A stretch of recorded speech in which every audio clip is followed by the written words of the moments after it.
एक घना जंगल था जिसमें एक बूढ़ा साधु अपनी कुटिया में रहता था।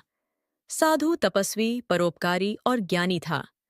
उसके तप और योग से जंगल के सभी जीव उससे प्रेम करते थे। लेकिन उसी जंगल के एक कोने में एक खंडहर था।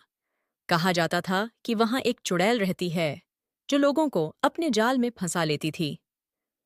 साधु ने उस खंडहर के पास कभी कदम नहीं रखा था, लेकिन एक दिन उसे जंगल में एक स्त्री के रोने की आवाज सुनाई दी। आवाज उसी खंडहर से आ रही थी। साधु ने सोचा, यदि कोई संकट में है तो उसकी सहायता करना मेरा कर्तव्य है। साधु जैसे ही खंडहर के पास पहुंचा, उसने एक सुंदर युवती को देखा जो रो रही थी। युवती ने बताया, मुझे इस खंडहर में बंद कर दिया गया है। मैं यहां से निकलना चाहती हूं, लेकिन मेरे पास कोई रास्ता नहीं है। साधु को उस युवती पर दया आई। उसने अपने मंत्रों और शक्तियों का प्रयोग करके उसे खंडहर से बाहर निकालने की कोशिश की। लेकिन जैसे ही साधु ने मंत्रों का उच्चारण शुरू किया, युवती का रूप बदलने लगा। वह एक डरावनी चुड़ैल में बदल गई। उसकी आंखें लाल हो गईं और उसका चेहरा विकृत हो गया। चुड़ैल हंसते हुए बोली, तुम जैसे तपस्वी को फंसाना आसान था।